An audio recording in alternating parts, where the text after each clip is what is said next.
ತಾಯಿ ತಾಯಿ ತಾಯಿ ಬಿಟ್ರೆ ಯಾರು ಇಲ್ಲ ಸ್ನೇಹಿತರೆ. ತಾಯಿನೇ ಸರ್ವಸ್ವ. ತಾಯಿ ನೀನು ಎಷ್ಟು ಸಂಪಾದನೆ ಮಾಡಿದೆ ಅಂತ ಕೇಳಲ್ಲ. ತಾಯಿ ನೀನು ಎಷ್ಟು ದುಡ್ದೆ ಅಂತ ಕೇಳಲ್ಲ. ತಾಯಿ ನೀನು ಕಳ್ಕೊಂಡು ನೀನು ಸೋತು ಪರರಿಂದ ಮೋಸ ಹೋಗಿ ಸೋತು ಬಂದರು, ನಿನ್ನ 1 ರೂಪಾಯಿ ಇಲ್ಲ ಅಂದರು, ನಿಮ್ಮನ್ನ ಪ್ರೀತಿಯಿಂದ ಬಾ ಮಗ್ನೆ ಅಂತ ಕರೆಯೋಳೆ ತಾಯಿ.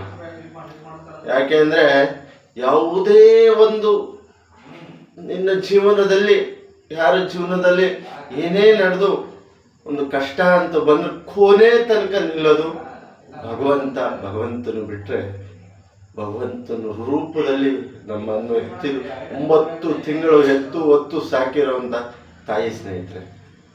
ಯಾಕೆ ಈ ಮಾತು ಹೇಳ್ತಾ ಇದ್ದೀನಿ ಅಂದರೆ, ಹೃದಯ ವಿದ್ರಾವಕ ಘಟನೆ ನಡೆದಿದೆ ನರ್ಮದಾ ನದಿಯಲ್ಲಿ 1-2 ದಿನದ ಹಿಂದೆ.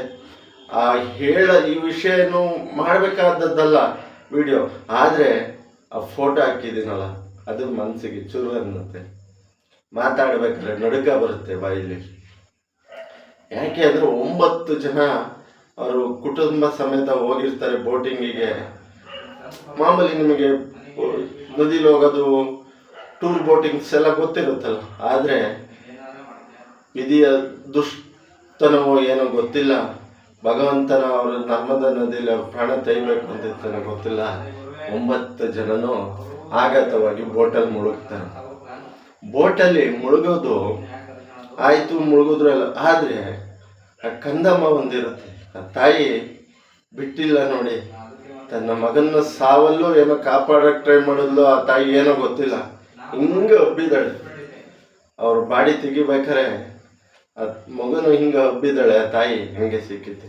ಇದಕ್ಕೆ ಒಂದು ಉದಾಹರಣೆ ಏನಂದರೆ, ತಾಯಿನೇ ಸರ್ವಸ್ವ, ತಾಯಿನೇ ಮೊದಲ ಗುರು, ತಾಯಿನೇ ಸತ್ಯ, ತಾಯಿನೇ ನಿತ್ಯ. ದಯವಿಟ್ಟು ಸ್ನೇಹಿತರೆ, ನಮ್ಮ ಕೈಲಾದಷ್ಟು ತಂದೆ ತಾಯಿನ ಪ್ರೀತಿಯಿಂದ ನೋಡ್ಕೊಳ್ಳಿ.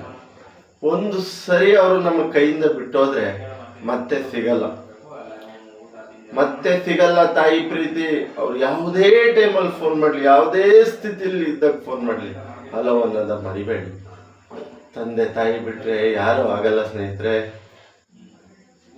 ಐಶ್ವರ್ಯ ನೋಡಿ ಬರೋರು ನಿಮ್ಮ ಜೀವನದಲ್ಲಿ ಬೇಕಾದಷ್ಟು ಪ್ರೀತಿ ಪ್ರೇಮ ಪ್ರಣಯ ಅಂತ ಬರ್ತಾರೆ. ನಿಮ್ಮ ಹತ್ರ ದುಡ್ಡಿದ್ರೆ, ನಿಮ್ಮ ಹತ್ರ ಗಾಡಿ ಇದ್ರೆ, ನಿಮ್ಮ ಹತ್ರ ಬೈಕ್ ಇದ್ರೆ, ಯಾವುದೇ ಹೆಣ್ಮಕ್ಳಾಗ್ಲಿ ಗಂಡು ಮಕ್ಳಾಗ್ಲಿ ಇಬ್ಬರು ಅರ್ಥ ಮಾಡ್ಕೋಬೇಕಾಗತ್ತೆ. ಈ ವಿಷಯ ನಾನು ಹೇಳೋದು ಅಷ್ಟೇ. ಬರೋದು ತಂದೆ ತಾಯಿನ ಯಾವತ್ತೂ ನೋಯಿಸ್ಬೇಡಿ. ನಿಮ್ಮ ಕೈಲಾದ ಗಂಜಿ ಕೊಡಿ, ನೀರು ಕೊಡಿ, ತಂದೆ ತಾಯಿನ ಯಾವತ್ತೂ ಮರಿಬೇಡಿ, ಆಯಿತಾ? ಆ ಘಟನೆ ನರ್ಮದಾ ನದಿಲಿ ಆ ತಾಯಿ ಎಷ್ಟು ನೊಂದಿರ್ಬೋದು. ನನ್ನ ಮಗನ ಅಪ್ಪಿ ಗಟ್ಟಿ ಹಿಡಿದಿದ್ದಾಳೆ ಅಂದರೆ ಸ್ನೇಹಿತರೆ, ಒಂದು ಹೃದಯ ವಿದ್ರಾವಕ ಘಟನೆ ಇದು. ಅಲ್ಲಿನವ್ರು ನಾನು ಕೇಳ್ಕೊಳ್ಳೋದಿಷ್ಟೇ, ಯಾವುದೇ ಬೋಟಿಂಗು ಮತ್ತೊಂದು ಮಗದೊಂದು ಮಾಡಲಿ, ದಯವಿಟ್ಟು ಒಂದು ಸ್ವಲ್ಪ ಸಿಸ್ಟಮ್ಮು ಸರಿಯಾಗಿ ಮಾಡಿ, ಮೊದಲೇ ಎಲ್ಲ ಯೋಜನೆಗಳು ಇರಲಿ ಅಂತ ಹೇಳ್ತಾ 2 ಮಾತು ಮುಗಿಸ್ತಾ ಇದ್ದೀನಿ. ಏನಾದರೂ ತಪ್ಪಿದ್ರೆ ಕ್ಷಮಿಸಿ, ಹರಸಿ, ಕಾಪಾಡಿ. ಜೈ ಶ್ರೀರಾಮ್, ಜೈ ಸಿಯಾರಾಮ್, ಜೈ ಜಗನ್ನಾಥ್, ಜೈ ಭೀಮ್.